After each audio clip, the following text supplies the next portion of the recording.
I got so much motherfucking design on right now. Break it down, bring it back, make it clap. I got 3 old thoughts, new block, where that thing. Bitches on my line, and you know. Assalamualaikum warahmatullahi wabarakatuh. Izinkan memperkenalkan diri kembali.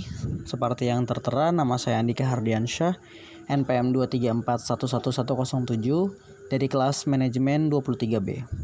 Pada kesempatan kali ini, saya akan membawakan materi mengenai penawaran, permintaan, dan kebijakan pemerintah. Langsung saja ke materinya, yaitu penawaran. Penawaran dalam konteks ekonomi adalah jumlah barang atau jasa yang siap dijual pada berbagai tingkat harga dalam suatu pasar. Hukum penawaran menyatakan bahwa dengan asumsi semua faktor lain konstan, semakin tinggi harga suatu barang atau jasa, semakin besar jumlahnya yang ditawarkan oleh produsen.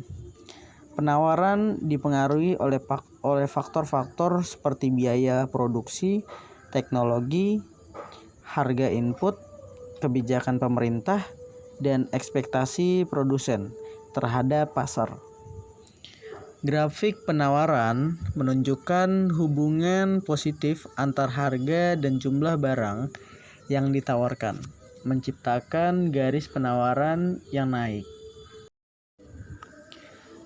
Perubahan dalam faktor-faktor produksi atau perubahan ekonomi dapat menggeser kurva penawaran, memengaruhi keseimbangan pasar dan harga suatu barang atau jasa.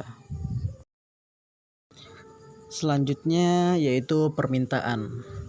Permintaan dalam konteks ekonomi merujuk pada jumlah barang atau jasa yang konsumen bersedia dan mampu membeli pada berbagai tingkat harga dalam suatu pasar.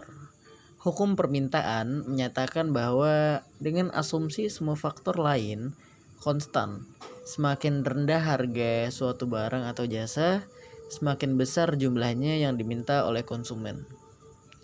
Permintaan dipengaruhi oleh faktor-faktor seperti harga barang itu sendiri, pendapatan konsumen, preferensi konsumen, harga barang pengganti, dan ekspektasi konsumen terhadap harga di masa depan.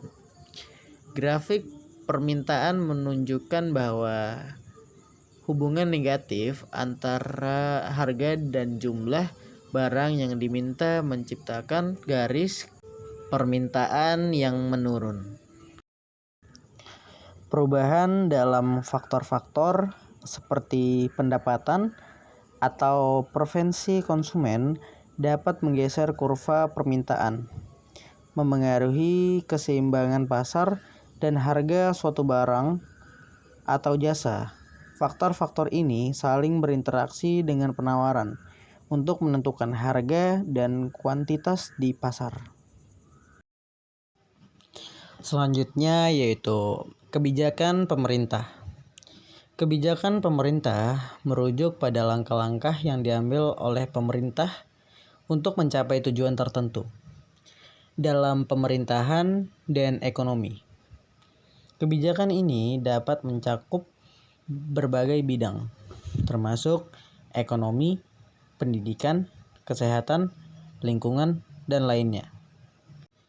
Dalam konteks ekonomi, kebijakan pemerintah dapat mencakup regulasi pasar, pajak, subsidi, dan pengeluaran publik, dan intervensi lainnya untuk mencapai tujuan seperti pertumbuhan ekonomi, stabilitas harga, dan pemerataan pendapatan. Kebijakan fiskal melibatkan pengaturan anggaran dan pajak, sementara kebijakan moneter berkaitan dengan pengaruh pemerintah terhadap jumlah uang yang beredar dan tingkat suku bunga. Pemerintah dapat menggunakan kebijakan untuk merespons kondisi ekonomi tertentu, merangsang investasi, mengendalikan inflasi, atau mengatasi ketidaksetaraan. Kebijakan ini dapat bersifat ekspansif untuk merangsang ekonomi atau restriktif untuk mendinginkan ekonomi. Penting untuk memahami bahwa efektivitas kebijakan pemerintah dapat dipengaruhi oleh faktor-faktor seperti kestabilan politik, kapasitas administrasi, dan kondisi ekonomi global. Sekian materi yang bisa saya bawakan. Saya akhiri. Wassalamualaikum warahmatullahi wabarakatuh.